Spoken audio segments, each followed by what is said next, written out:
Hi, and welcome to PE with Pizzazz. My name is Michael Phillips, health and physical educator, and I will be your host today for today's video.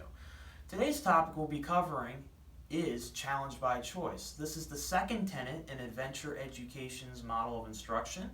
Last time on my podcast at pepizzazz.com, we covered the full value contract, which is the first tenet. So we'll be moving forward with challenge by choice. If you haven't checked out, though, the full value contract podcast, please check it out. It will help you going forward with this concept as well. Before we get into challenge by choice, I want to go over the fact that, once again, the adventure education model of instruction is based off of the experiential learning cycle, which is a holistic approach to learning both in body, mind, and spirit. Now, with that learning, we want to make sure that students are challenged, so therefore it promotes learning. If a task is too easy, the students will not be stimulated enough to learn. If a task is too difficult, the students will reach their panic zone, which we'll go over in a minute, in which they become frustrated and stifle their learning experiences, and doesn't promote physical literacy. So with that, I'm going to move into the three levels of our experiential learning cycle, which are the comfort zone, which the comfort zone essentially is the zone in which you feel comfortable, you are not challenged, it's very easy. So for a particular task, this may come off as too easy and therefore will not stimulate learning. Our next zone is our stretch zone. Our stretch zone is basically in which the student or individual is challenged, but the challenge is not so great that they feel overwhelmed.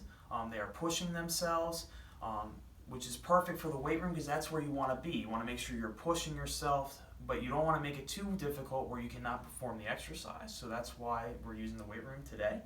But that is the stretch zone. And then the final zone is our panic zone. So this is when the exercise or activity is too difficult, you cannot perform it correctly.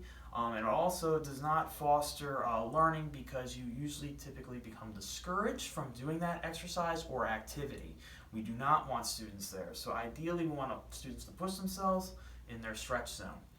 And this is related to challenge by choice because we want students, and the concept of challenge by choice, to choose their activity or their challenge to promote learning. And the point of this is that every student is different and every student is challenged differently. You're going to have students that are at a higher level for particular exercises and students that are going to be a little bit lower for other exercises, and that's okay. The point is we want students to choose the activity that is challenging them.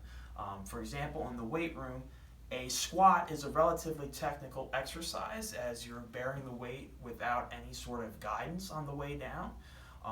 Where if you're performing a leg press, while they're working the same muscles, the leg press does have a guided system, so that way the student is not fully bearing the weight without any sort of fail-safe.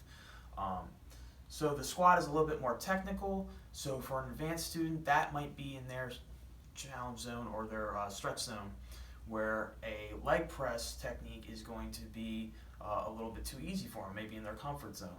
But the point is we want students choosing the exercise that challenges them. Students could also increase the weight to make it more difficult. They could increase the repetitions to make it more difficult. They could also apply concepts such as pyramids, supersets, in their weight training experience.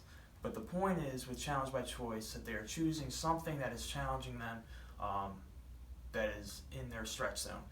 For what I like to do for my classes is that I have students set up a goal that they would like to accomplish by the end of the semester or marking period. For example, a student may say, I want to do 10 repetitions of 140 pounds on the lat pull down. If they accomplish that goal, that's great, and then they will set another goal. If not, they will keep progressing to that goal or maybe modify their goal to make it a little more realistic.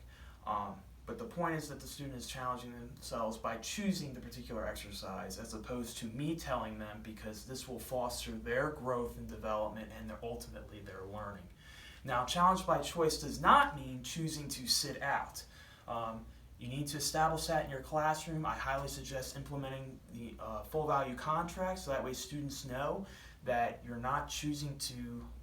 not an option to sit out. It's an option to choose what you would like to improve upon and work on, so that way they get personally invested in your classroom.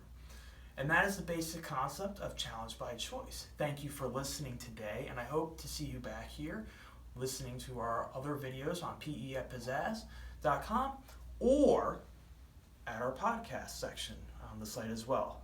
Thank you. Bye.